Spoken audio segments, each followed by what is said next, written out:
मी स्वतः केलेलं आहे. 1965 गोळे लागले, 3 गोळ्या लागल्या तरी वाचलो. मी ठरवलं की आता हा माझा पुनर्जन्म आहे. आता हा नवीन जन्म गाव, समाज आणि देशाची सेवा करायची असा निर्णय घेतला. आणि मी व्हॉलंटियर पेन्शनदार झालो आणि व्हॉलंटियर पेन्शनवरती आलो. लग्न केलं नाही, कारण आधी ठरवलं होतं की सगळं आयुष्य गाव, समाज आणि देशाची सेवा करायची. लग्न करावं तर चूल बटाणं तुळ जाईल, मला धोका दिसायला लागला. म्हणून मी ठरवलं नाही करायचं लग्न. लग्न सगळेच करतात, पण कोणीतरी वाहून घेतलं पाहिजे. देशासाठी, समाजासाठी स्वतःला वाहून घेतलं पाहिजे. ते भेट मिळालं त्याचं कारण आहे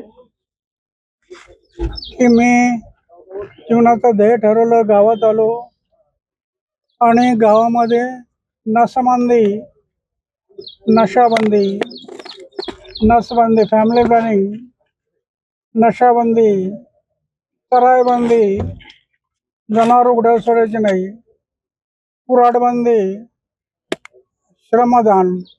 प्रत्येक घरातल्या एका माणसाने महिन्यातून 2 दिवस श्रमदान करायचे, हे रूल केला. आणि राळेगण सिद्धीमध्ये त्याच्यावर खूप प्रभाव पडला.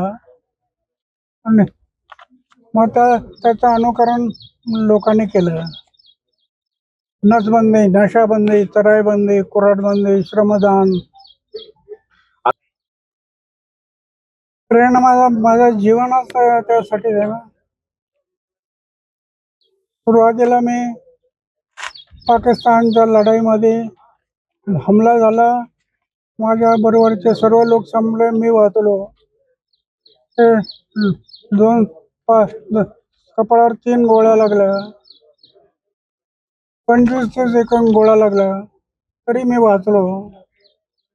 मग मी ठरवलं की ईश्वराची कृपा आहे, काही ईश्वरला काहीतरी करून घ्यायचं. म्हणून मी लग्न केलं नाही, जे पण जीवन अर्पण केलं गाव, समाज आणि देश.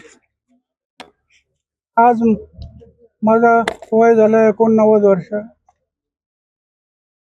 करत राहील शिक्षण विभागाने मी न मागता, मी मागितलं नव्हतं, पण त्यांनी हे सगळं आमचं काम पाहिलं होतं, गावाने केलेलं काम पाहिलं होतं.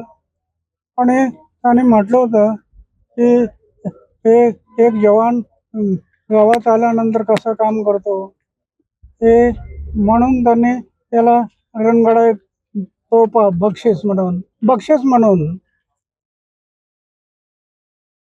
कोणी मागितलं नव्हतं, कोणाला काही घ्यायचं नव्हतं, पण भारत सरकारने तोफा म्हणून दिला, भेट म्हणून दिला.